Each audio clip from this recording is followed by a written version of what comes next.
All right, Barry. Yo, I'm just being honest, connecting with the Black experience. It's your guy, the most disliked popular guy, Barry Axe. He is currently still in Facebook jail. I got 10 more days, man. Free the kid with the bodacious goddess of goddess warriors, the elegant queen herself, my partner in crime, Mama Ro, looking fabulously Thank you, African. dear brother. Look Thank at you, you, dear girl. brother. Good morning to you. Good morning to you all. Okay. And as y'all know, we are on our fourth part of our 5-part series, The Black Pandemic. We've been in a state of emergency. We got some beautiful guests in the building. We're gonna go ahead, start with Ryan, and everyone's gonna shoot out who they are, what they do, and then I have some Black frustration I need to get out. You heard, Mama Ro? You haven't been here for me for our usual counseling sessions. I'm upset. So I'm just going to let the people know, since you haven't been there for me to call and say, I got some Black frustration. I got some Black frustration, but go ahead, take it, family. Then we go back to me and my Black frustration. Right. Well, good morning to everybody. Ryan McClendon, lifetime resident of Sacramento, proud Black man, loving my family, my heritage, and also a community organizer by trade at the moment. And somebody who's definitely watching the things unfold in a way that I'm not really too happy about.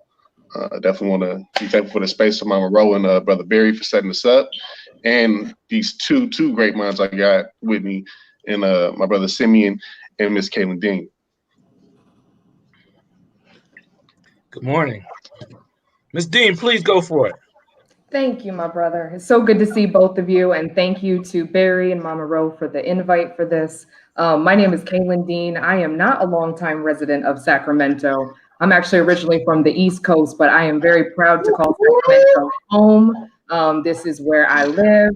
So really grateful to be on today. I am a policy advocate that I spend a lot of my time in the Capitol. I won't name the organization that I rock with just for indemnification and all that good stuff. But with that organization, though, we absolutely prioritize boys and men of color, their families, their communities. And so just really happy to be on here and talk a little bit about kind of just some of the stuff that we're really advocating for. All right. Okay. So good morning, everybody. My name is Simeon Gant.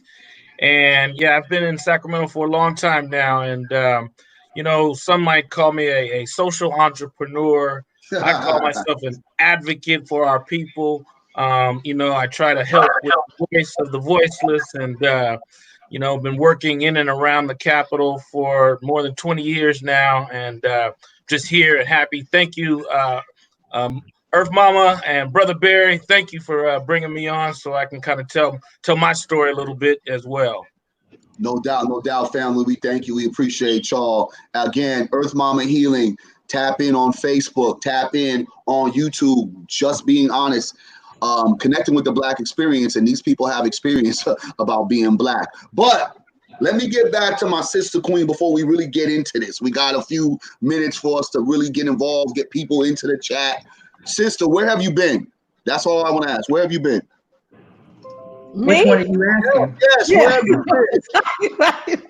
I've been working, Barry, and the beauty of working is that I get a chance. I've been having the opportunity to work with some folks that people probably wouldn't want to work with. Okay. But I think we need all, but we don't need everybody. Okay, well, you know what? I'm speaking to that. That's a part of my Black frustration, right?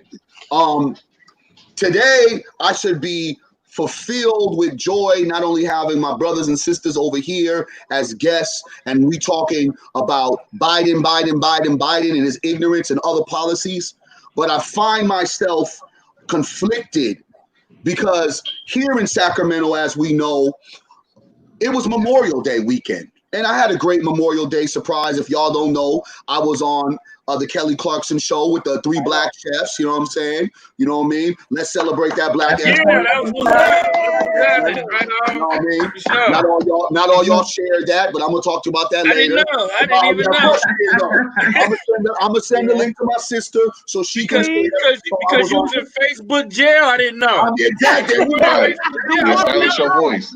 Family, they don't want me to be black excellent. So I'm in Facebook jail. So I need y'all to promote that. 3 black chefs. Shout us out to Chef Mike, Chef Will. We did our damn thing. We put the city on the map as usual, right?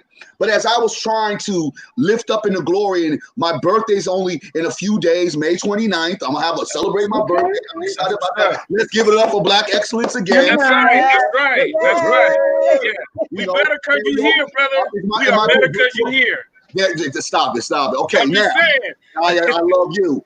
We more conscious because you here. Yeah, I appreciate that. I find myself conflicted without being able to rejoice in these things and talk about things that are pertinent. We're continuously looking at things that continue to conflict us in the war and the fight that we're in this genocide. As we all know, it was Memorial Day weekend. And for whatever reason, Memorial Day weekend has always been a weekend throughout the United States that Black America turns up. And we're not saying turns up for positive. We're talking about turned up, where you got Chicago's, there's killings, St. Louis, there's killings, New York, there's killings, Minnesota, all over in these specialized Black areas. For whatever reason, we go nutso. And however the media depicts it, they put it up on headlines. They say Chicago, 19 shots, 9 dead. Automatically, you think it's Black people because we have been spotlighted and highlighted so many different times as being a part of the organic violence, even though some of those murders and those deaths probably didn't have to do with us, but they tag us and we just seemingly say, oh man, Niggles is acting up again. But in Sacramento, what I saw, and it was very disturbing, was at Discovery Park as it opened and everyone was out there partying, drinking. It was no social distancing. There was no mask. We have just basically said, forget about whatever's going on. It's Memorial Day. It's hot as hell because it was about 100 and something. And you know how Sacramento is. People said we going out. But disturbing facts was a video that came out by a young brother. Don't know who he is, don't know his affiliation, don't know the connection, but he was jumped by at least 30 to 40 people. And I'm talking about it was total chaos. Yes, I can't even, the video has finally been taken off of Facebook because there's a connection to the video. There's a possible 5-year-old boy missing due to the mayhem and chaos of that brawl. So not only do we have our young brothers acting mannish, ignorant, and selfish, but now because of that brawl, there's a possibility that through the chaos of it, a young 5-year-old is now missing. Could have possibly fell in an embankment, could have possibly taken from someone else, but it's not 24 hours yet, but the young boy has still not been received back to his family. I'm disturbed by that by many reasons, because of the ignorance that continues to display in our communities. And I'm not just even talking about Sacramento, here in Brooklyn, New York, where I was born, and where New York, where I lived for so many years. We are watching a turf war go down, where local rappers are getting killed almost every other month. And in a sense of that anger and that frustration, for me, it's like, even during a pandemic, Negroes are still edging at each other, attacking each other. We have Black women being killed by their spouse. We have young people acting as mannish, out of control, as if they don't have parents, as if the rules of social distancing and other things do not apply to them. But instead of us looking at the immediate issues that we're dealing with, we still have the same situations. And I'm frustrated as hell, is because now, because of a possible brawl, a connection of a 5-year-old is missing because of all the chaos, people running from here to there, and everyone trying to get away because we don't know if there's going to be gunshots, but because of this ignorance. And it frustrates me that in a moment where we're all supposed to come together, figure it out, start planning to plan for the plan after the plan, we're still engaged in the same rhetoric. And then we stop and pause, and I turn around, and it's another Black man killed by police with a knee on his neck saying, I can't breathe, and then dying in custody. So I can't even go into that and be enraged because we got so much other shit going on in our house. I can't turn around and look at Karen, who called the police on a black man because the black man asked for her to put her dog on a leash and just basically said a black man was trying to attack her, or with a white woman who called the police on a black man saying that a black man kidnapped her son and it was her who actually murdered her son, and all these other incidents. I can't even get pissed off and mad about that because I'm more frustrated and more angry about how we as black people are acting and behaving for each other, especially right now when we see that ain't nobody gonna come help us but us. We're in a pandemic and we are still challenged by the seemingly smaller things that we deal with on an everyday basis. I'm angry.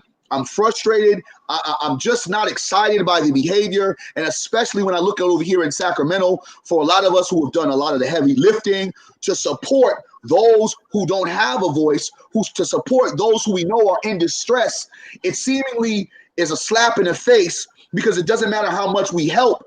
Ignorance still is a bliss. So I just want to get a few thoughts before we run into our other subject matter on what do you feel kind of triggers the violence in the black community or the ignorance in the black community right now. Simeon, you go ahead, brother. Go ahead. Go start us off, brother. Yeah, man. So no, I appreciate that, man. That was a right on time intro to kind of get an understanding of where we are. And we are in a crisis. And like, he said to me, even before COVID, we've been in a crisis. We've been in a crisis for a long time. And, our oppressor has really put us in a psychological crisis, right? Some of the things that you said has made me kind of think really strong and hard about what it is, right? So, they talk about the Civil War. We have a civil war amongst ourselves, right? We're also in a colonizer's war, right? This is their war that they've got us a part of. We're also in a war against our oppressor. So as black folks, we're in a quadruple war. We're fighting all kind of stuff, right? We're trying to make sure that we can get educated. We're trying to make sure that we don't get miseducated, right? And so we're over here fighting the colonizer to be able to say, hey, we want a piece of the pie too, right? Or we want to at least be able to have our own pie and you not colonize or take our pie, right? And then so now we get whatever they give us, and then we fight amongst ourselves just to get that little piece of crumb. And it's something that we have to kind of go through, year after year after year after year. But we got to be focused. And I really like the way, Barry, that you really constantly are saying, sure, there's an oppressor. Sure, there's somebody against us. But what about what we're doing to ourselves? We have to see both sides of it at all times. It's a fight that we have to keep, have to really be conscious and mindful of at all times. And yes, there's many ways to do that. And, throughout this, discussion, I'll throw a few plugs to some organizations that I feel like are kind of focused on that. Right. There's some charter school here in town. I have to give a shout out to the Fortune School of Education because there's a prime focus on closing the achievement gap to say, look, we have to be educated first. We have to understand who we are and where we come from. And some of these other schools, they're not doing that. They're not showing who we are as well as who they are. They're showing one way. The Fortune School is showing both ways, who we are and who they are as well. And so that's the baseline foundation, right? And then the program that I created, Green Tech, it says, look, we have to be able to build on our own. We have to create our own communities. We have to grow our own food. We have to be able to do the things that we can to take care of ourselves. I mean, at some point, I know I'm going to get deeper into the discussion about protecting ourselves and the reality of a militia. But we can't go there too much until we realize that we got to stop fighting each other over these crumbs. So I'm going to stop there for now. I know there's a whole lot more. So, just bring me on back. Appreciate that. Anybody else want to chime in on that piece? Go ahead, Ryan. Well, yeah, I'll go ahead and jump in real quick. And thank you for lifting up those things too, Barry, because I'm not sure everybody's as aware of everything that took place just this past weekend alone that you talked about. I know I, for one, I definitely knew about the the young life who's currently missing, and we're hoping that we find him and get him back to his family. But I did not know about the fight that ensued or was connected to that.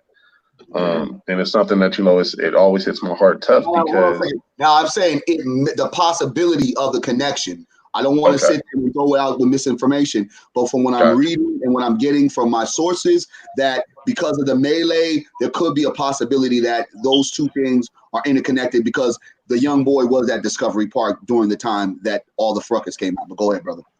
Got you. Okay. Well, no, I appreciate you even cleaning that up and making sure that we get consistent information and attribute it right.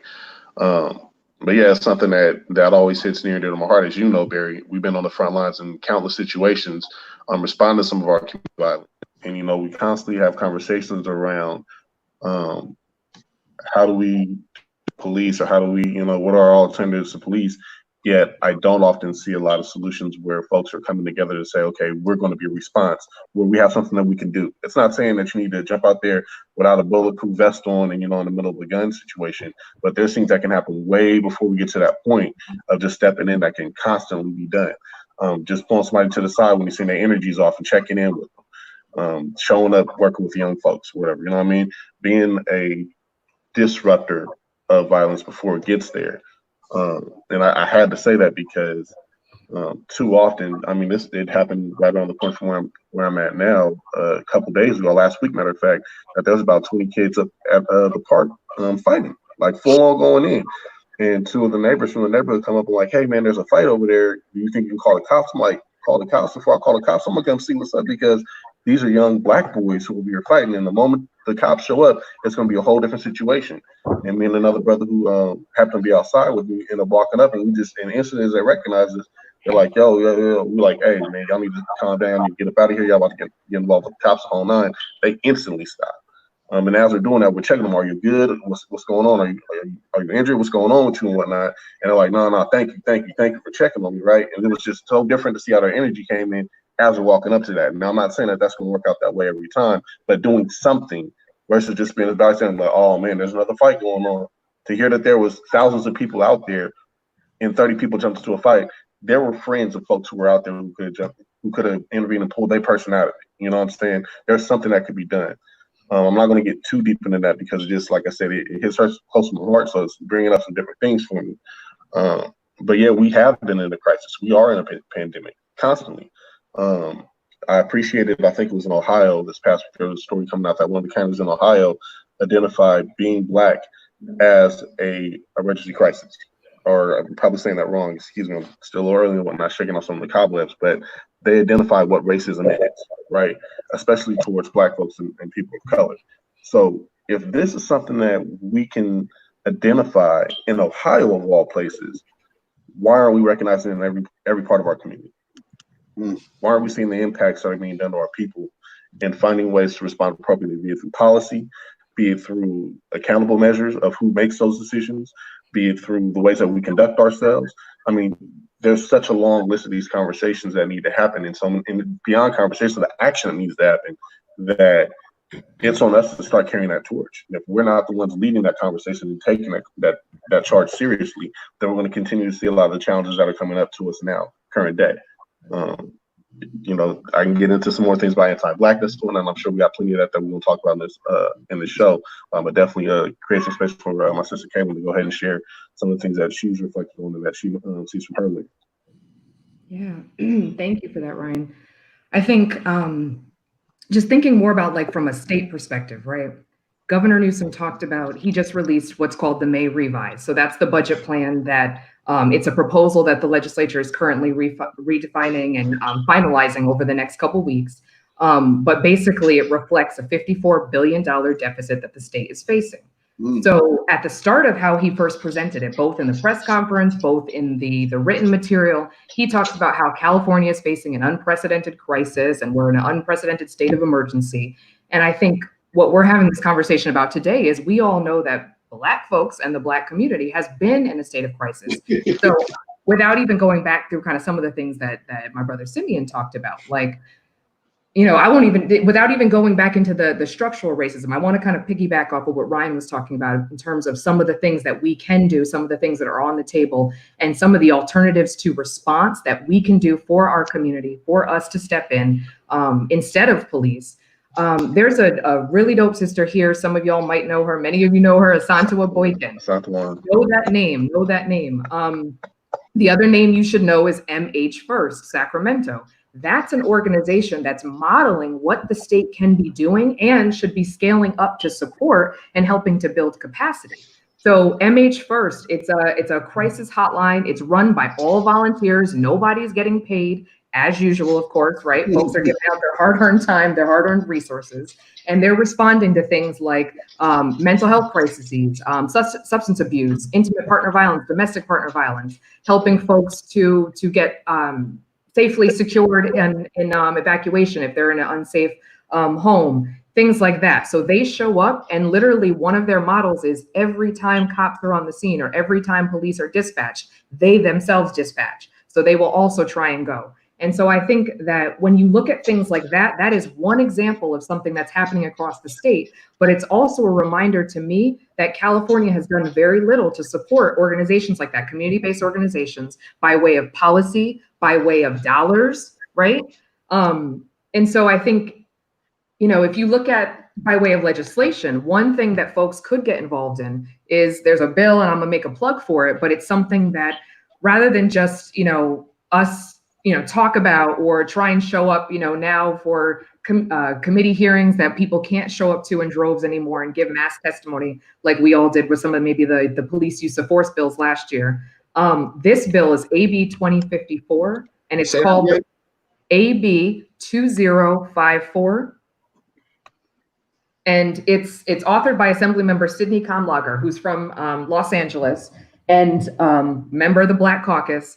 And this bill is basically requiring the state of California to scale up and support these CBOs and give them grant money and give them dollars so that they can better provide and go to these places and dispatch their care. Because we know that when it's folks like that who know the community, who are part of the community and are therefore more but just better able to provide that level of support, then we know that we're all safer, we're all healthier as a result of it. We know that when cops aren't involved, it's less likely to turn into a fatality.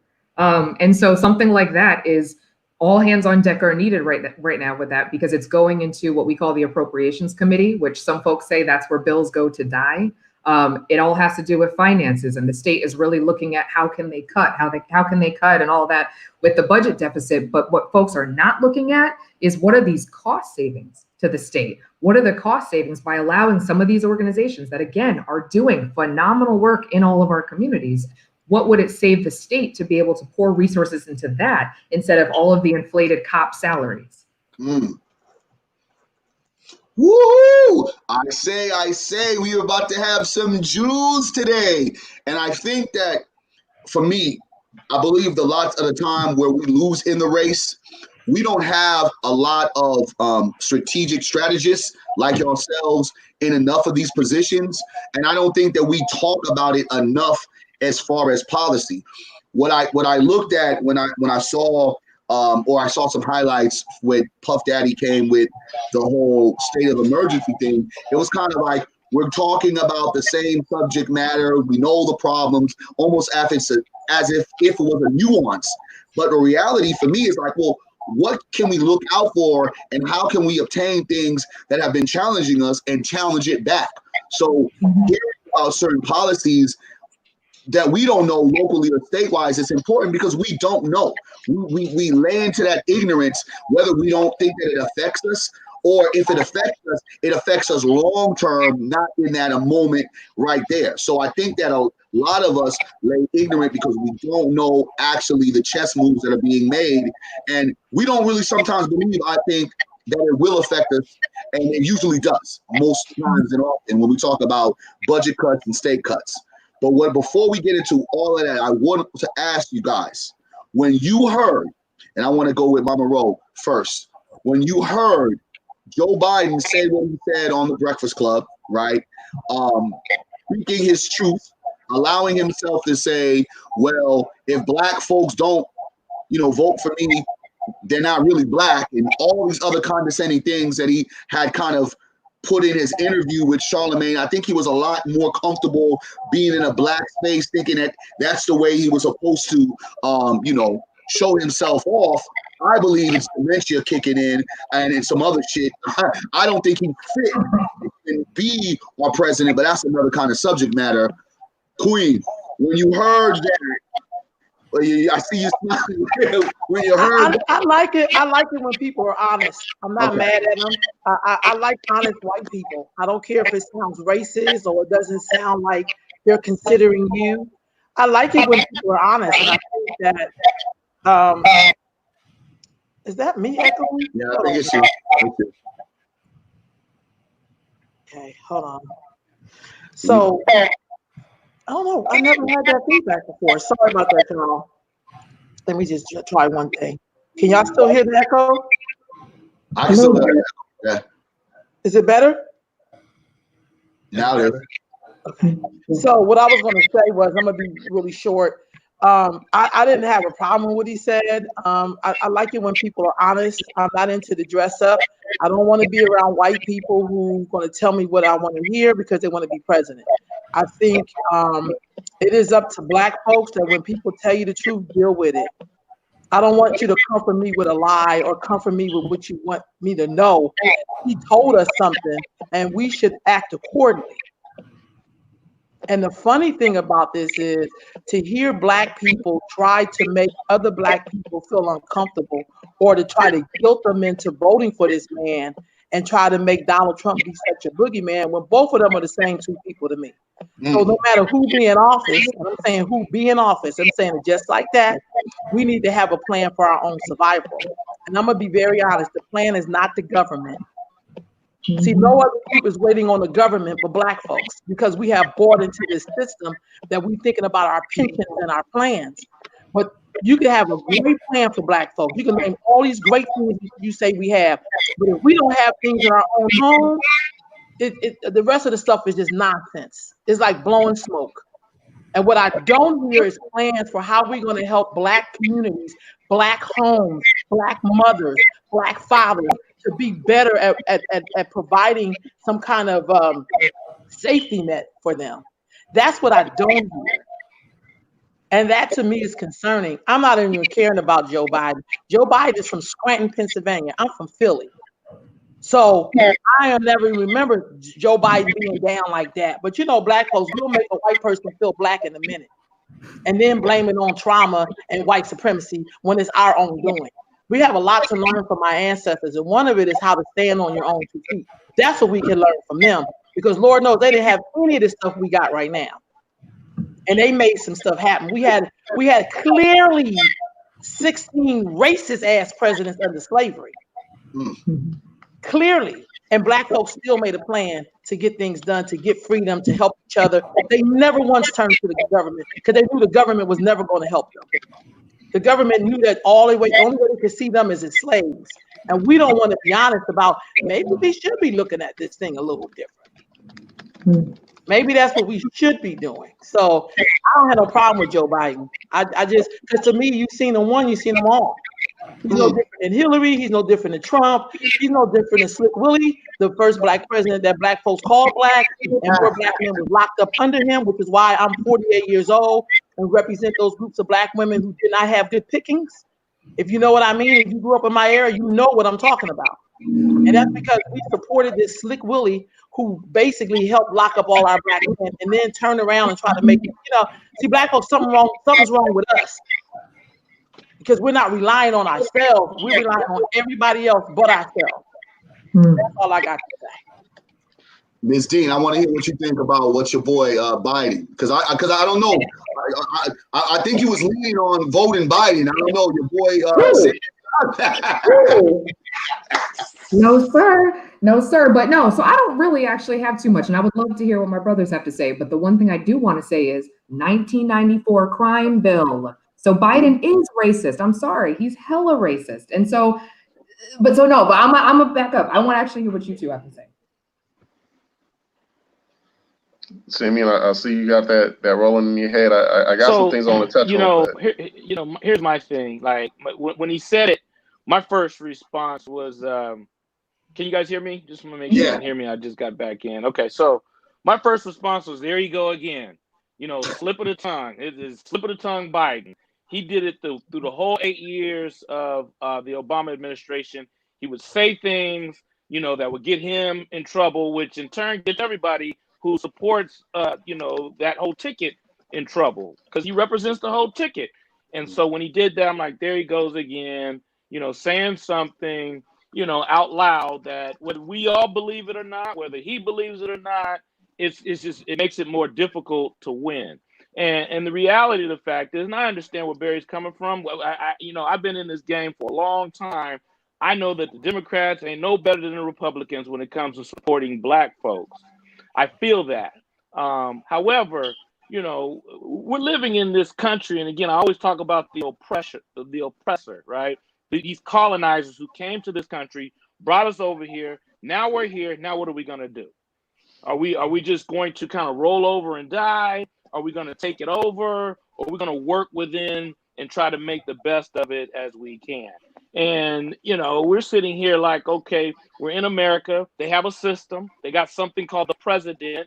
And are we going to support somebody who's really, who's clearly oppressing us? Or are we going to support somebody who is putting in policies that are saying we want to help, African Americans, we want to help Black folks, right? And whether they really care about it or not, if they're putting us in position to help us, to help our own people, then we need to go ahead and support that person.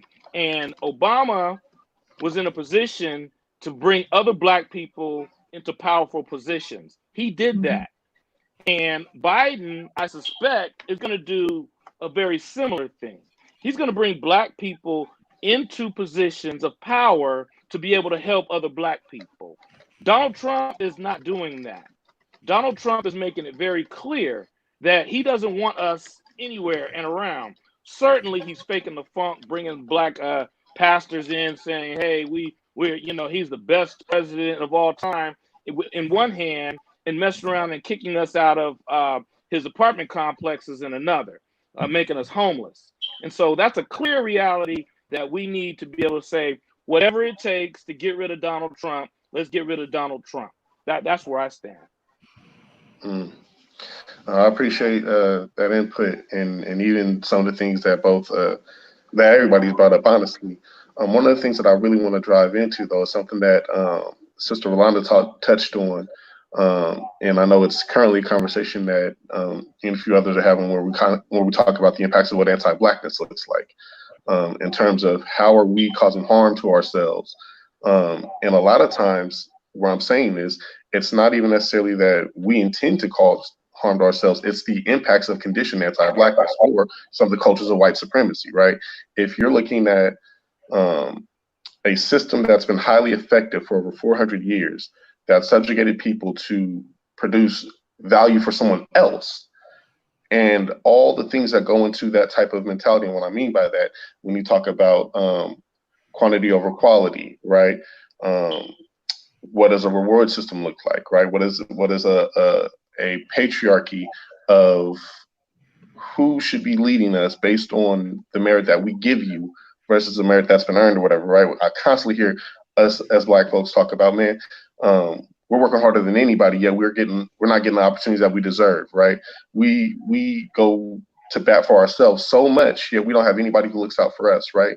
And it's always interesting to look at those dynamics because we'll miss so many of the games that are being played right around us, or we'll be right in our face and we'll call it out and everybody's looking at us like, yeah, fool, and you ain't gonna do nothing about it, right? And what I'm talking about, think about at your own job, any job that you've had. Nepotism. Somebody gets brought in, the owner's son, daughter, niece, nephew, cousin, right? Not qualified at all, gets to the position of power, gets to tell you what to do, and they don't understand half of what you do about the job or whatever, right? Yet you're spending so much of your energy being pissed off that this person got in here instead of leveraging the power or the influence that you have in there to bring in some of your own folks, right? I think those dynamics, when we're talking about how are we thinking about strategy plans, and policy to move past something are something that we got to dive deeper into. What Biden said is what I expect Biden to say, as I do any other white man or woman who's in a position of power, right? They're going off of what they've lived into this entire time. This system wasn't designed for us. It was designed for them to be successful, right? So if that's the reality, well, I'm going to spend less time focusing on you and what your focus is, and spend more time in what's our play in this moment, right? If I have a head of such and such department, a senator here, and a assembly member here, and they all have level of influence, right? And we all understand what their networks are and what they can move. And then I have policy advocates on another line, right? And I have some ground level folks who are pushing the people in the community to understand what's happening and whatnot. A strategic plan means that we need to understand that there's a process that happens in every step of this plan, and everybody has a role to play. And how we play that plan so precisely is where we're going to move different things forward, right? I don't care about what Biden said. Half the time, I don't care what Trump says because it's traumatizing to me. I know what it's going to do. And I noticed that when these things happen and we get in our emotions and whatnot, that's what the system's been driven to do. It drives us by our emotions instead of our rational thinking and understanding what we're supposed to do, right? And how we should be moving for our intention. So where are our plans? And when I'm saying where are our plans, they're there. It's just where are we being intentional about having our conversations together, something that y'all all heard me say 1,000 times. I'm going to keep saying it 1,000 times more. How are we communicating together to understand what's the plays that you're making over here? Okay, bro. Okay, sis. I'm seeing you do something there. Here's what I got on my level that I could do something with, whatever, right? How can we connect these things to actually move better for Black people as a whole? Okay, wait a minute. Matter of fact, this is getting a little out of our lane. Let's talk to sis over here because she can school us on something, right? Let's take a step back and learn from what she's given us so we can move forward and really get intentional about what a plan and a strategy looks like beyond just saying, we need a plan. What are we going to do to get this plan? Let's start building with what we have. The first step of moving anything is taking the first step. And if we're not intentional about those steps and how we continue to communicate with those steps, then we're going to continue to get played in the cycle of, oh, well, I said something that oppressed you. I've done something that traumatized you. And I put you in a position where now you got to fight your own brother. Guess what? I'm not going to fight my brother. I'm going to do something so irrational to what I should be doing in this moment that you're going to be questioning, wait. Why would a LeBron James, Dwayne Wade, and Chris Bosh be on the same team when nobody in the history has done that before? Oh, because we got a common goal that y'all ain't seen yet. Don't worry about the hate. Don't worry about all the external noise and media. We know what we're doing in-house. Focus on that. But I'm going to step back because that was personally my response to the Biden thing. It pissed me off, and I'm like, it pissed me off more so that we got our emotions around how bad that sounds. It sounds bad because that's the reality of it. That's how this game has been played the entire time. So what are we going to do differently? Well, I mean, the reality I feel is either way, whether he says it or he does it, his intentions are going to be what it is. Right now, they're trying to pimp the Black vote. Me and my sister, Rolanda, we had the pleasure of hearing Mayor of Stockton, Michael Tubbs, try to convince us about the boogeyman named Trump, and it's almost as if it's offending me when this is the thing about, I guess you can say, about our emotions and our strategy. I think that our emotion, our strategies are never on point together, right?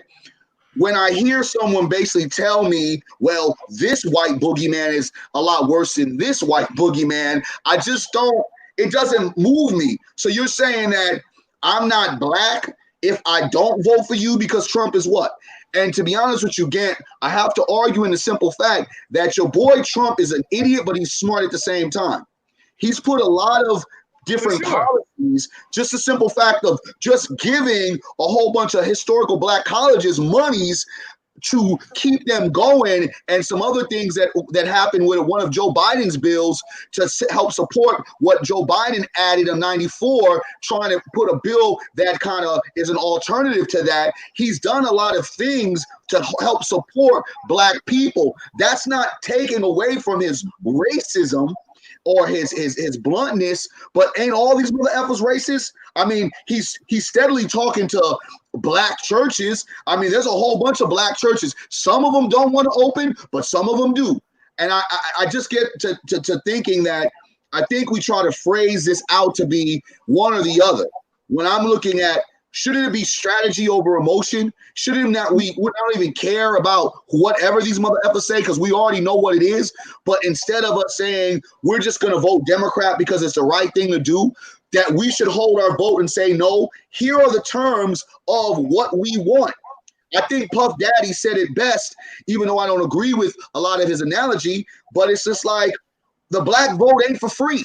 And I think that for me, I have an issue when we have these guys trying to, or gals trying to appease to us by seemingly being vulnerable in our culture, taking hot sauce, doing the Cabbage Patch, like that's supposed to impress us, or talking jive like Biden was doing. It's almost kind of like, wait a minute, brother, all of us don't come from that experience. Like, talk to me about issues that are really going to cement us to get to doing what we need to do. And I honestly believe Trump would have a plan for reparations before any of the other motherfuckers do, because Trump just likes to piss off the establishment. You know what I'm saying? And yeah, and Barry, let me just say this. Well, he won't have reparations because he believes in money first, and he ain't giving us nothing. I agree, but I think he's gonna give us no money. I agree, but I guess my main question is, if not neither of those two, then who do we support to run the country? And at this point, we don't have a choice but those two. So what do we do? Well, you do have a choice. The choice is yourself. See, no other group says this. I don't want to run this country. Latinos don't say it. No matter who the president is, they have a plan. And that's what I think I struggle with. No presidents want to free black folks. None of them. But if we had our own plan that we work in our own communities, you know what I mean? We could. It don't matter. I kind of go back to the fact that we would still have a plan, just like Jewish people. I go back to the fact that, you know, whoever is leading the country, they're going to be able to appoint people to help people. And some of these black folks are focused on helping black people, so we need those appointments. No, we really don't. You really think wait, you said wait a minute. You said that we have to help ourselves. Yes. Right? So in order to help ourselves, we have to go get a piece of we're living in a capitalist society. We live in America where the pot of gold, we have to get a piece of it in order to help each other. Mm-hmm. Now, how are we going to do that? See, you're making the assumption that the pot of gold that the government has, we are it. If you really understand history, I think when people talk like that, no disrespect, it's almost like you have no faith in black people. Because you think that we have to go to other people, which is the government, and them to appoint individual black people to give us the illusion that they're going to help us. No one's going to help us but us. If we pull our resources, we pull our dollars, if we get our checkups from the NECA, you don't need the government for that. We have done that time and time again. Somehow absolutely. We have. And you're absolutely right. In the way, that's all I'm saying. I feel like no, you're right. I agree with you. And I show that by doing that. Right. I organize my people myself with or without government. So I certainly agree. You know, and so I just believe if we're going to get more of the pie, we have to do it from all sides. We can't just leave government out while we're over here scraping and scratching. But you know, for our own, there is dignity in scraping. Is part of it all. Yes. No, because they will crush us. No, they won't. No, they won't crush us. No, they won't. Because that's fear talking. Hold on a second. That's fear talking. I do believe we're stronger. I believe we're stronger. But they will absolutely give it their best shot. Yeah, but they already gave their best shot, and we still here. Okay, Dean, go ahead. Go ahead, Queen. Yeah, no. So I want to jump in a little bit, but I think I'm a little bit more on Mama Rose side a little bit, Simeon. I'm sorry, because I think that it's not enough just to get those positions, because if you look at folks who have had those positions, and there are some black folks right now who are with Trump who rock very closely with Trump, who skin color hours. And but let me give you an example. You are supporting women. Hold on. Let her finish. You're supporting Kamala. Yeah. Hold on. Let her finish first. Go ahead, Queen. Go ahead. Finish your thought. Yeah, so I'm almost done, but I think I saw this article, I think it was by Essence, but they had an article where, you know how Biden said that he's going to commit to having the first female VP? Essence put together a short list of Black women who could be those VPs. One of them is Kamala Harris. Is that necessarily our best? So yes, we might have something in there, but is that necessarily our best? So I just wanted to poke a hole a little bit in that. I think it is important to get the power, not to necessarily try and just wait for the master to give it to us. But at the same time, I think who they are deliberately choosing is not for us all the time. It's not acting in our best interest. So Yo, can I jump in? Ms. Dean, do you support Holly Mitchell? I do. Okay, and do you support Kamala Dove? I do. Okay, and so the bills that you just referred to, that you just asked us to go support. Yeah. If those two women weren't in office, how could we go support them? I mean, you just said that the people in office aren't going to help us, but you're asking us to go help them and help that legislation. No. That's not what I said. That's a conflict. That's not what I said, conflicting. Let her go respond. No, so first of all, A, that's not what I said. But B, I want to go back to your point, though, about us reaching back to help other people. The example you just gave, Kamala was a protege of Holly Mitchell. So first of all, that's an example of two Black queens, both from the similar, SoCal, LA area, who are reaching back and making sure that the next one is coming up as the next one hopefully transitions to board of supervisor, right? But their government, you're telling me, you guys are saying we shouldn't support government, and you're talking about I didn't say that. Brother, I never said you shouldn't support government. What I said, let me be clear, because those are political games you're playing. And I know that you are intelligent, and so am I. But the hardest thing I find is that we can't understand each other. Now, maybe if I was a white man sitting here saying this, you would dig deeper inside yourself to understand what I'm saying. What I said is that the government does not have the answer. You know, they may be a small part of it, but the people who I know who made things happen never relied on government. Now, if government came through, that would be nice. But we know historically, the government has never, ever helped Black folks for real. I feel like we have a misunderstanding. A picture image of what we would like to see, but Black folks need something that has teeth that they are involved in. They don't need no more representatives. They need to represent themselves. We need to listen to the people. We shouldn't be helping them up. Okay. We should be right there with them coming up. And that's so again, I don't understand. There's a disconnect. I didn't say the government. I didn't say that. So you can't do this. No, there's a disconnect. There's an absolute disconnect. The Dean is asking us to support a government program, a legislation. Two women who are supporting Black women who are putting out a government, and you're saying government, we shouldn't be doing that. I'm thoroughly. I did not say we should not be doing. I said we should not be waiting on them, brother. That's two different things. I'm pretty sure you're kind of educated, but I know you don't want to hear what I'm saying. No, because I don't wait on government at all. Oh, well, then why are you telling us to? I'm asking you the same thing. I'm asking you the same thing. Okay, so wait. One thing I want to jump in. She suggested a piece of legislation. That is government. Okay. And I want Dean to finish off. Hold on, King. Dean, finish off, because you was right in the midst. They keep on jumping in. Just finish off what was going to say, Queen. I got your back. Finish off what was going to say. Let's give space for everybody to have their microphone. Hold on, right there. Then you'll be right after, Ryan. Go ahead, Dean. No, I agree with you. I'm just saying, let's make sure that we give it space for everybody to share their complete thought. One of the things we keep doing is we're cutting each other off. So, you know what I mean? It's good. Come on. This is perfect. Go ahead, Queen. No, but I would say probably after this, now I feel like it took another turn. So I don't even remember where I was going with that, to be honest. But I think I will. No, I'll conclude that thought though with this. I think to your point, I think that what's tricky is, right, as we both are policy advocates, right? We advocate within a space where we try and transform systems, but how can you really transform something if it wasn't?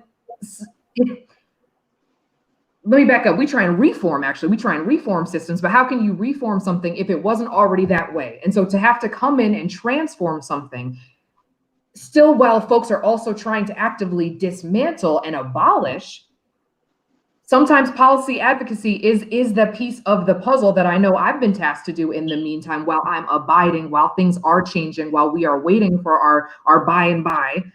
I think it's not a foolproof plan. So what I was lifting up is one piece of legislation, and I have a couple more to tell folks because I think we all need to be paying attention to the November ballot because there's two things that are hopefully really coming down the pipeline that we all need to be mindful of. But I'm saying that is one stream, and I think I'm not negating what you said, and I'm not negating what Mama Rose said. I'm just saying that there are different avenues to it, but I just wanted us to be careful about putting all our eggs in one basket in terms of thinking that the solution is just getting another person of color into office because they don't always align with how we want them to. Yeah, and one thing, hold on a second, real quick. One thing, the energy is perfect, and everyone knows each other.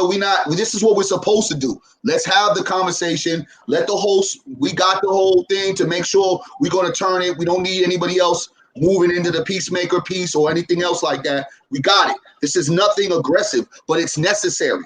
And when I say it's necessary, it's because we as Black folks need to start figuring out strategy over emotion. And until we figure that out, it don't matter what we do from a political side or what we do from say off the grid. Because both of you guys, what you're saying is correct. Just to summarize it, the reality is this.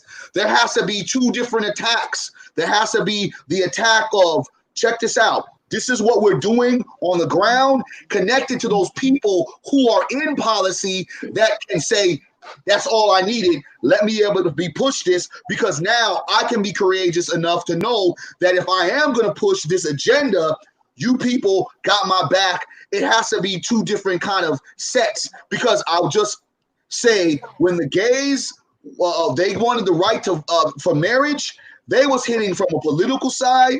They was hitting from the ground level side of activism. They was hitting from a side of lobbyists, monies that other big, powerful people were having to sit there and say, hey, here's the money that you guys need to support this new bill. They were so strategic in what they wanted. We don't adopt that often enough. And I think that becomes a problem because there are a bunch of individuals that are in office. We have what we had once upon a time, 4 city council members that were Black at one particular time. And that didn't help us with shit. And we now have 3 and it's barely scraping the surface. So our reality is we've seen it, but then we have seen Miss Mitchell, the senator, support an AB 392 bill that was birthed by people like myself, y'all on the ground level doing the work and saying there is a police brutality problem. We need to sit there and focus on something that can at least get some type of little bit of credibility, and we were able to pass that. So in both situations, we have to play devil's advocate. But what we're also saying, Negro, don't depend, and I think this is what we're all saying, don't depend on the powers that be to oppress. This is a move of chess, not checkers. So going into that, policies. What are the policies that we should be looking to statewide? Let's go statewide first. What's some of the policies that we should be looking at when we talk about November?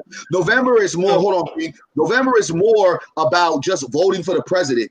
I think we get lost in the fact that these bills are the things that are probably more important, as well as those local offices that we don't really chime into as much. We don't go out to vote. We go president, and we all know that locally, the way things move as we're watching our governor, it moves in our state, locally, countywide, statewide. So in that situation, Queen, what are some of the state policies that we should be looking forward to and really honing on to in November?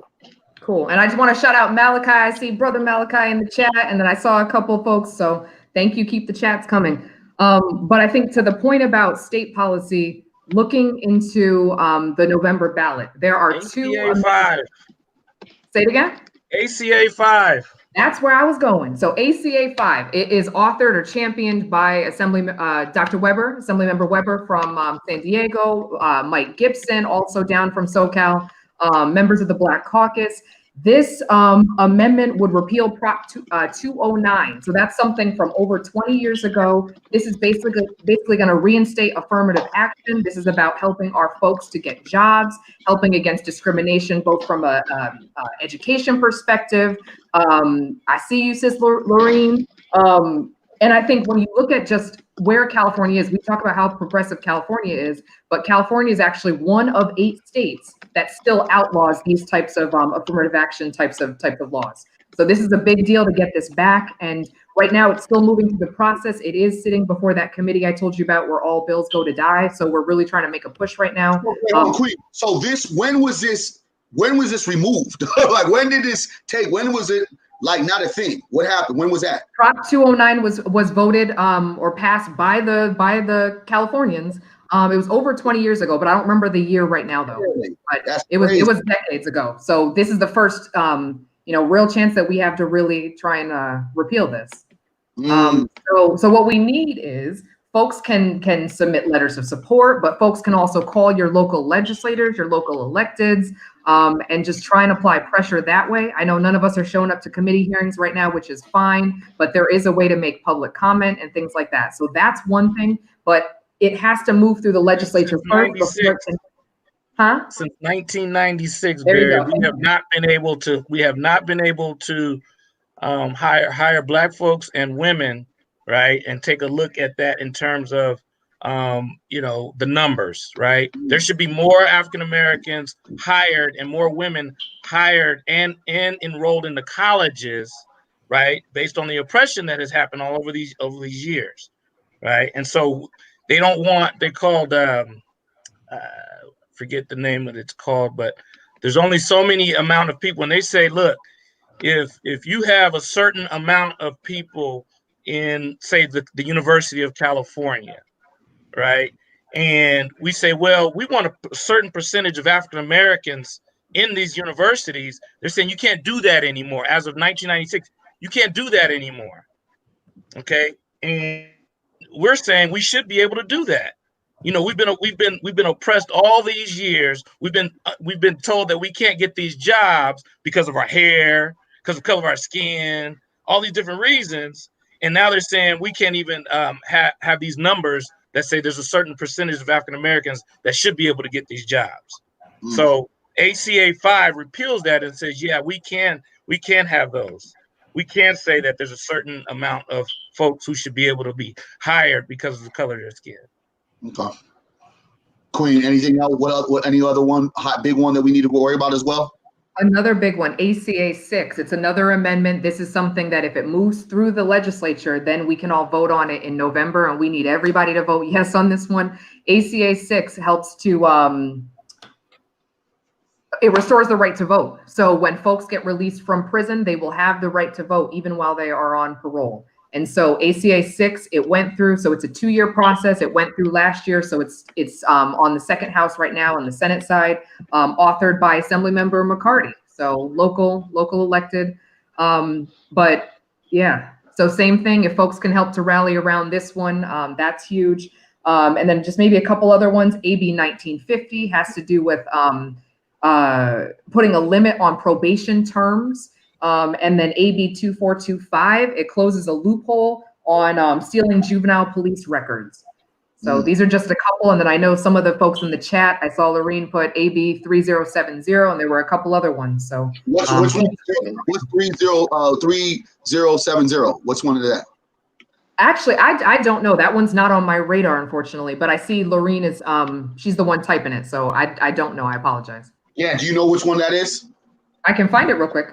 Okay. It's a Weber bill. So what's a that? Weber bill dealing with juries. It's called preemptory challenges. I don't have the details on it. Okay. See, these so are one thing I just want to throw in there real quick. Yeah, my bad, B. One thing I want to throw out there as they're bringing up these bills that definitely impact us is the ways that we engage with supporting these bills, right? A lot of times there's hearings that are being heard within the Capitol that we can actually go on virtually and give our community support to. And there's a lot of push that happens from that. When we actually come to those rooms, and all of us have been a part of filling up a Senate hearing room and giving our Me Too, our voices that I also support this. I'm in support of this bill that push these bills forward. And those are key points along the process that we all have opportunity to lean into. One thing I want to touch on too is that we absolutely always have to have the passion behind how we show up and whatnot, right? That's something that we have as a gift.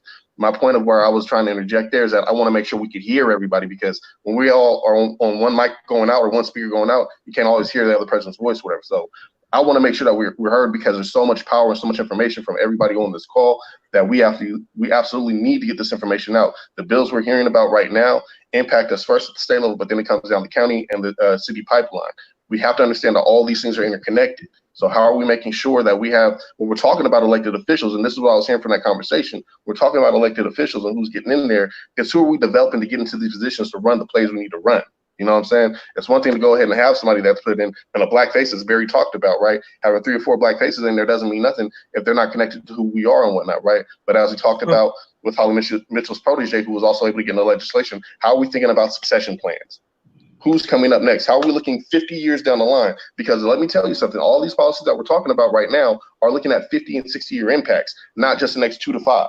You know what I'm saying? So what are the things we're building off of that, and how's that connect to every level? So I just want to throw that in there real quick as we're looking at some of the information behind AB 3070 and some of the other bills that we've been talking about.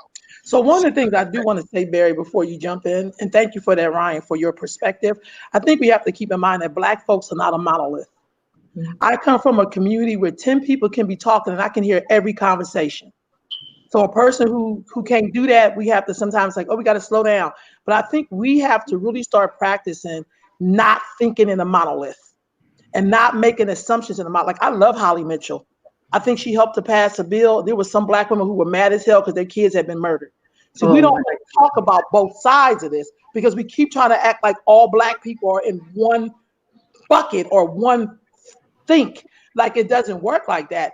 And I think that's one of the frustrating things is, because I agree with a lot of what you're saying, but from my own history and my own experience, those things never helped me or people who were like me. So sometimes I'm not in this thing about let's do government. I come from people who did stuff without government. And sometimes we don't want to recognize that we're all not in the same boat. To me, the beauty of a person like Donald Trump, and I did not vote for this man, totally, but he makes all of us be in the same bucket.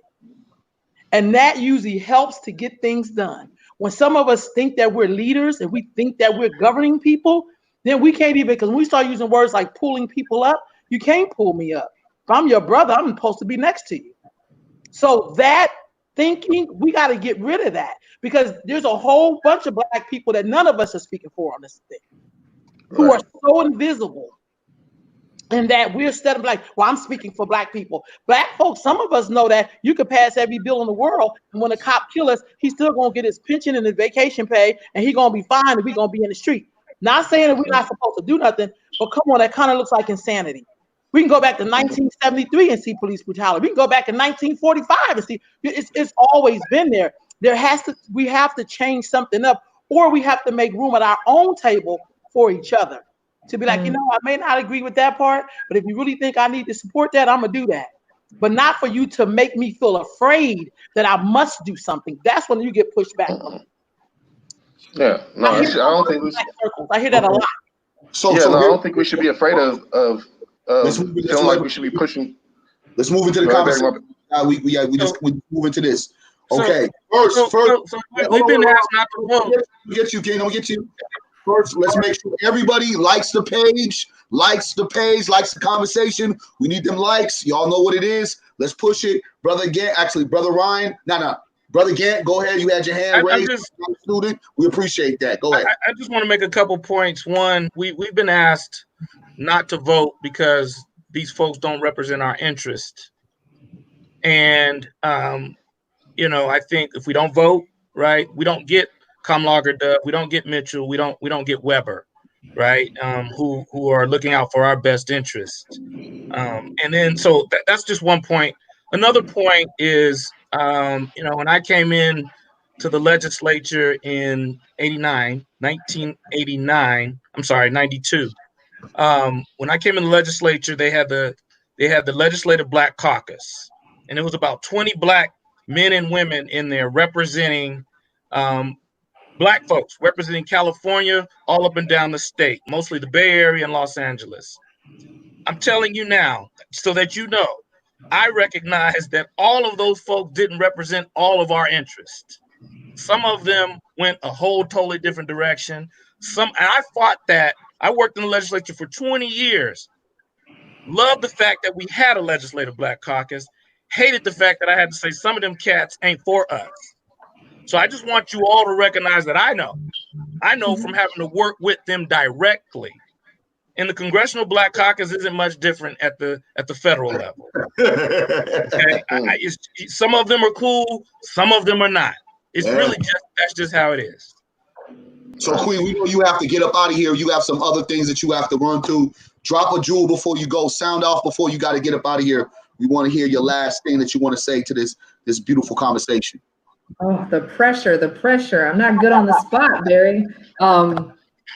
Yeah, no, I appreciate you. And I want to say I appreciate Simeon. I appreciate your work. I know we have partnered before on bills together. I appreciate your long-standing history. I follow your shoes and your footsteps. So I really appreciate the work that you're doing in the community. Ryan, you know I love you as my brother. Thank you for all the work that you do. And I really think that there's so much more to be said. The time does not allow right now. But what you were talking about folks coming together with the different strategies, and we all have our roles to play. I think you're someone who continues to be on the forefront of that work. And so I'm looking forward to partnering and just figuring out how we can keep doing that and build it up bigger. And to Brother Barry and to Mama Ro, I appreciate you guys. Thank you for the invite. Thank you for creating this space for us. And blessings to y'all. Yeah, we're going to get you on to come back to stay with us the whole time. We appreciate you giving up jewels, letting us know. And if you can, just type in some of those things that you just talked about as far as bills that we need to stay focused on. Because the crazy part about it, when we talk about, the 209, we were repealing the 209, the simple fact that there was Negroes that believed in 96 that we didn't need to have that law in place anymore. Right? Like we should be going out on our own merit, similar to what a lot of folks have said, like, well, we don't need government assistance. We're going to do it on our own. But understanding that this oppressor don't give a shit about any of that. And we still have to keep certain laws in place to be able to navigate the way we need to navigate, because the discrimination is on such a level structurally that they can do some racist shit and it doesn't even look like it's racist shit because it's in their bylaws, it's in their laws. And that's the reason why with police being who they were in their origin as slave catchers have continued to be exactly what they are in their current, because the laws have never changed. So we have to be very, very focused on what things are coming out, because had you not said that, Queen, I would have just looked at the bill like, what the hell is this? And not have got the history. So I appreciate you bringing it out. And let's continue to maybe make a flyer so we can start strategizing with that flyer, because we give out flyers for clubs, right? Here's the November ballot, things that we need to look at in November. We need to have that kind of information, because that kind of information will help sow the seeds of why folks need to vote for A, B, and C. So let's get connected on that so we can really push on that. All right? Look up Ward Connerly. Ward Connerly, the black man who made sure that 209 got into place. He was our problem.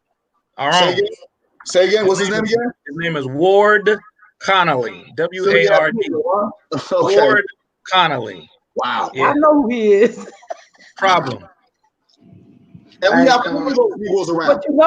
But he has to be at the table, because how we gonna know what he's doing? Yeah. We have plenty of those Negroes around. We certainly do. So Ryan, slide through because he's a black man, and we want to see black people in those positions. We want to see, his face. That's my great example. Thank you, brother. We got to vet him. We got to vet him. We got to vet him. And I think that's the problem, right? We allowed, and I don't want to go too far into the Obama era, right? I just don't really want to. But again, the emotion of happy, the symbolism, excited. I mean, think about it. A black man or a black person, a person of color in a presidency where we know that they've had racist slave masters. They've had people that weren't for us. I mean, we all celebrated in some kind of way of joy, like, wow, this may be changing for the better. But the symbolic victory did not transport into a situation where we can have a sustainable victory where it's like, we're not talking about the same issues. I mean, symbolically, yeah, it seems like it worked, but has it really worked? Has it really worked even symbolically? Because none of the rules and laws in place have really moved and navigated us to be sustainable to where we're still having these conversations. That's just my end. Ryan, locally, what are some of the things that we should be looking for coming down the pipeline?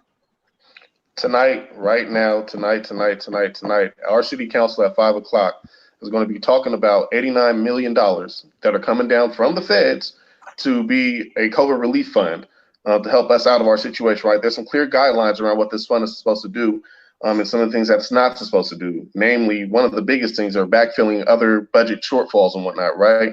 Now, we've already been seeing the impacts of being swived out of policies that we've been pushing for, right?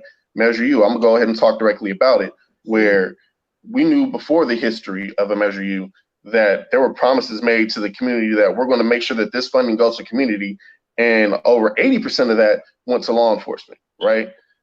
So small of a slice of pie went to our libraries, our public community services, which still doesn't necessarily reflect the needs of the community completely, that we can't even really identify it on the pie chart. Just being real, right? Less than 5% of that funding, right? So we go ahead and buy into this promise, which I had problems with too, but I also understood that it's opportunity, that we're going to get 50 million more on the bill, so we can figure out how that goes into community, right? And the moment COVID hit, that money went directly to law enforcement to keep them from losing jobs and layoffs and whatnot, right? Law enforcement, which by the way, is paid substantially enough to not live paycheck to paycheck, like many of our community members need, right? Yet we still haven't seen any money go directly towards our housing insecure folks or whatever, right? Our folks who literally were already struggling to make rent month to month, but they couldn't go to work now. And we're saying, okay, well, we'll put a hold on evictions for 3 months, but after those 3 months, people are going to have to find a way to pay that money back. Well, if I couldn't get a raise before, how am I supposed to pay that back? I'm saying all this to say that there have been 2 different letters authored by community stakeholders who have been talking to folks on the ground who've been going through this reality of what are your needs? What'll best support you? And tonight, some of those are actually going to be presented at City Council. And we really need the voice of community members to understand that this CARES Act, this COVID-19 CARES Act that's coming through, the money, the $89 million that's coming through, we need to have specific demands on what does that look like. $20 million right now is being proposed to go to arts and tourism and a relief fund. I'm sorry, but I got family members right now who are stressed about what happens when this pandemic comes up because they do not know how they're going to cover 3 months of rent that they didn't have in the first place. Why aren't we doing some of that, 20 million of that to directly give rental assistance? Every one of us on this call have actually had dollars that were put in to go help families out with $500, be it putting food in their families in the whole nine, right? That's money that we're finding out of our own pockets and our own ways of coming up with, right? Our city is being given $89 million. And on top of that, our county's being given, if I'm correct, Simeon, correct me on this if I'm wrong, I think it's $140 million that the county's getting. Ms. Pryor said 200 million. 200 million, even. And these funds are our decisions are being made without our interest involved at all. So it's that same thing of who's watching the burning down house. When is the county going to do their part? When is the county? When is that going to happen for the county? Because that's a lot of money. You got $200 million, and then you got $89 million, and we got a lot of problems in our community. And like, how is this going to balance out? It just goes back to what I'm saying is we don't have anybody at the table. Like, we're asking them to give us something, money, right? And there's nobody there who's making those decisions who really cares about us. And I know, and again, I'll go back. It's not just because they're Black at the table whether they care about us, but if we can vet someone who is Black who cares about us, when we do go say, how do we get some of that? They can say, hey, let's send some of that. And I'm going to give you an example. However you feel about this person, I'm going to throw a name out there. Let me just throw the organization out there first. 20 years ago, you had this organization, Sierra Health Foundation, that was giving out money to communities, right? And those communities didn't include us. Now we have an African-American Black dude who's running that organization, and we're getting at least some of it now. We're getting looked at it now because he is at the top. He cares about us and he knows about us. At the county, there's nobody. Those board members, none of us look like us. They don't care about us. One of them, he started the Black Child Legacy campaign. That was great, right? We had a few dollars come to us and there's some things happening for us. But that's because there was one guy at the table, Latino, right, who actually is showing that he cares enough to put some resources into our community. At the county level right now, other than him, we don't have anybody. So now, again, we're going back. We're talking about going in there and asking for some resources. We're talking about this $100 million. If we don't care about that $100 million, why are we talking about it? I mean, and I'm going to go into the Black Child Legacy thing. The strategy from that was not only that the policy folks put the policy in place and had the vibrant, PowerPoints to explain. We also had boots on the ground organization because I was a part of that push. You had that. You got to have that. So we had to have all those things, lobbying, and we also had to have a connection inside. And then we also had the people to say, okay, well, if you are not going to give it to us, seemingly we are going to go ahead and cause ruckus. So that play worked. I've seen it happen. I understand it does. But the unfortunate part about this whole thing, it doesn't happen often enough. Pryor said that there's no real date to the $200 million. And I want us to get outside of like just city thinking, because the city terminology, that 89 million is a small bag. We should be really rushing to that 200 million. Because once we get that, rushing to both. No, we should be rushing to both. I'm saying with the strategy, because what happened was with the Black Child Legacy, once we got the county to buy in, it was like we walked over to the city, said, hey, the county's already said they doing this. What you gonna do? And the city said, you know what? You ain't got no fight with us. What you need, this is what we're gonna put on top of that Black Child Legacy piece. I've watched it. I've seen it happen, but it doesn't happen often enough. So when we're looking at these ideas and we're looking at the mental health, as we have about 10 more minutes in this conversation, we're looking at the mental health of Black people. This pandemic, this COVID-19 is almost a situation that had the perfect timing. If I'm now trying to build myself or dig myself out of this grave, why the hell would I care about November? Because I got school stresses, I got bill stresses, I got job stresses. It's almost as if like they threw this at the perfect time, because I'm not even going to be worried about voting. I'm more worried about eating and keeping a roof over your head. What do you say in the mentality of some folks that say, you know what, I don't care about none of this kind of stuff that's happening because my pandemic is directly hitting me? What would you guys have to say on that level? First and foremost, man, as my brother Keon often says, we're our first medicine. You know what I mean? We got to make sure that our own people are right. And however that looks like, right? We can't, and we've been talking about it this whole conversation, we can't depend on somebody else to save us when they're at the same time trying to oppress us, right? So how are we helping our folks get our mental health right? MH First is a perfect response to the crisis situation, but that's crisis. We have Safe Black Space, which is a space that's created for us, and a number of healing spaces that healing spaces that Sister Rose put together for a lot of our children and our women and whatnot, right? And the intentionality of continuing to create these spaces so we can actually get ourselves right, repair our own wounds as we continue to engage. We got to do things on multiple sides, right? We got to build our own house, our own structure over here that we ain't telling them about over here while we're still operating in this other system. So that's where I agree with you, Barry. We got to understand what those leveraging pieces are within the strategy of how do we recognize that the powers in the county and that influences the city, moving that as well, while still also doing our independent grind and hustle and building our own spaces and whatnot to make sure that we can do what we need to do for us best and first. That's why we go to first. It's the mental health starts with how we take care of our own families, our own communities, and making those spaces together with one another. Because all this pandemic did was show the state of emergency we've constantly been in.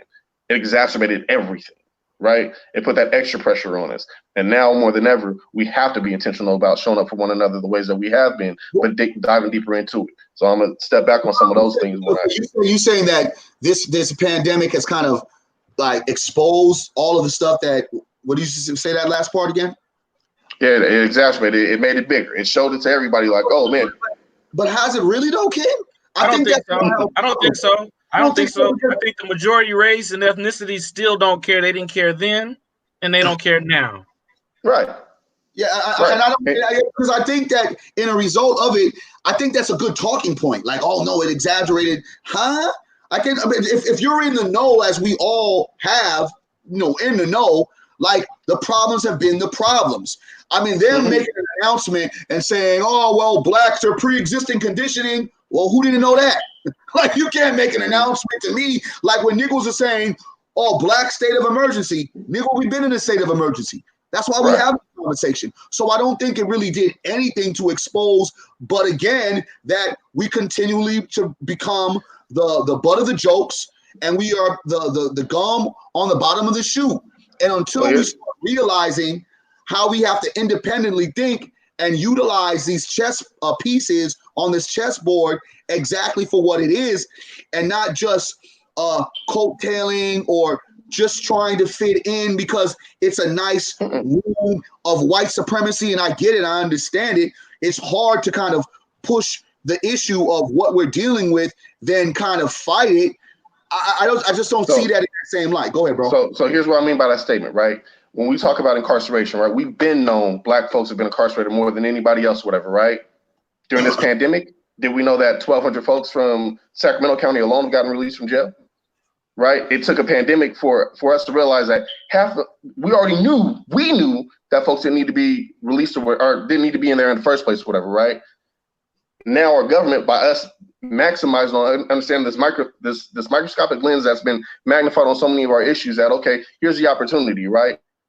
It's harmful for our folks already being in jail, but dig this, more people are going to be harmed if we keep them in jail, right? Get folks released. Same thing with the homeless pandemic, whatever, right? There have been more people who have been unhomed and unhoused, put into hotels and vacant structures than any other time before. We've already had everything, but now it's our program of how do we maximize on these opportunities to move our agendas forward? You see what I'm saying? Like, that's what I'm talking about, where it exacerbates and it shows something bigger to where, okay, well, now that you can have a lens on this, we got to capitalize on it. I can't wait for you. I can't sit here and hope and pray. No. You need to see what's going on, and this is what we need to move forward. So I don't want it to sound as though I'm dismissing that this has been an emergency. No, we've known it's an emergency. The thing is, we're prepared to move on it. I'm tired of having a conversation of, oh, what do we do? What do we do? Maybe we know what we need to do. Excuse my language. I apologize for that didn't work there. But on top of that, we need to make sure that we're moving on these things when they come forward, right? We're getting a prison close for the first time, and I don't know how long in the state of California. Right? Juvenile justice, our young folks are being incarcerated at alarming rates. That's damn near about to come to an end through this pandemic, right? These are the things that I'm saying, that where these things are heightening and are magnified, we have to be strategic enough to move forward on. But that's my opinion. We have 2 more minutes. Again, what you want to kind of resonate on the conversation as we start closing up, brother? Well, I think, I think these are important conversations that we have to have. Going back to the way I started our conversations, our biggest issue is the war that we're in, and we're in several wars, and we got to recognize that we're not in just one war. It's not just one people coming at us. We're in one of those things is genocide. We're in civil war because of war, you fight back and you shoot, and there's some bodies laying down. So we in genocide in one of those things. But go ahead, King. Absolutely, genocide for sure. It's genocide. It's the colonizers' war. It's the war against oppression. It is genocide. But what I am also just as much concerned about is the civil war amongst ourselves. Yes. We just have to, and I don't have the answer at all. But I think recognizing it is important, and looking at it from, I think everybody was right. Again, I talked about us having representatives at the federal level, and quite frankly, I was attacked because of that. But and I understand why, because there are some people at those levels who aren't hooking us up, right? Who don't care. And it sounded as if I was saying we don't we shouldn't take care of ourselves first. And I have clearly shown that by creating organizations that take care of ourselves first. But as long as we're kind of going heads up against each other, that's just a whole, it's a divide and conquer. It's a divide and conquer. Good conversation. We're supposed to have these conversations, and it kind of gets everybody, at least have an understanding. We have to just kind of view our similarities, our differences, and look at them all as greatness. But again, having collective, as one of the sisters said, the collective has to be the idea, and this illusion, as a Queen sister had said, about progress. I don't feel progress just because I see LeBron James performing at his highest level. I don't see progress because we had Obama and a few Negroes and a few seats. We have women get a few rights. Now they can wear their hair right or whatever. I don't see none of that as being progress in a way that is collective. Individually, we have made strides, but collectively, we're still in the ringer. And we've also often have seen that there is not enough of us in this pandemic, or AKA plandemic, whatever you want to call it. There's not enough of us that have access and resources that have really moved in a way to where it's like, okay, we're going to be okay. I have a lot of questions because the reason why we're having these seminars, and a lot of folks have been utilizing Zoom, StreamYard, and other things to have these conversations, is because the lack thereof resources in our own communities from people like us that have what we believe is resources and access and monies. There hasn't been. It's almost like the rich niggas is looking at us for some kind of like, hey, what should we do? Like, nigga, you the one that got the money. You know what I'm saying? So it is a eye-opening experience that I've seen, and I think we've all seen. We're really not prepared as much as we want to say to really truly be independent from our oppressor. That's not all of us. That's not all of us. But as a collective, we still haven't shown this idea of, hey, we're ready. Because in true theory, the dismantling of white supremacy is being shown right now. If Rome is falling, why are so many of us not excited that Rome is falling, but trying to rebuild Rome? And as soon as they say you can go to the mall, we rushing out to the mall. When we rush out to the mall, we're getting into fights. As soon as they say, hey, all right, we'll let a few you niggas go to the river, we go to the river, we're fighting. You know what I'm saying? It just shows us again collectively that we're not really prepared to get off daddy daycare, and we're not really prepared to get off the tick of white supremacy. As much as it sounds good, we as a collective, I'm saying, as a collective, are not ready. And we have seen some of our greatest figures bow out in the greatest time of need. Shortchanging things is not changing things. The ability to do some courageous things in a moment where people are looking bleak is when we really see, I think, that we're moving further, and I just don't see that right now. Mama Ro, any last parting shots before we dive off, Queen? Only thing I could say is I really enjoyed everybody's conversations and the work that everybody is doing, both the brothers, all of y'all. Always think that we're not a monolith. That always keeps me balanced. And the second thing is you cannot use the slave master's tools to dismantle the slave master's house, but you can use your own tools to build your own house. I think we leave that part out. So that's all I got to say. Great conversation, Barry. So say family. Again, Earth Mama Healing. Please go hit the likes. Earth Mama Healing on YouTube, Facebook, Twitter. Like the page. Push it, pass it.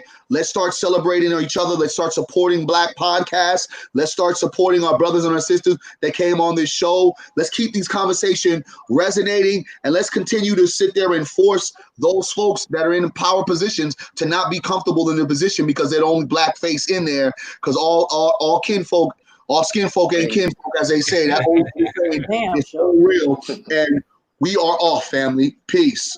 Peace. Peace. All right.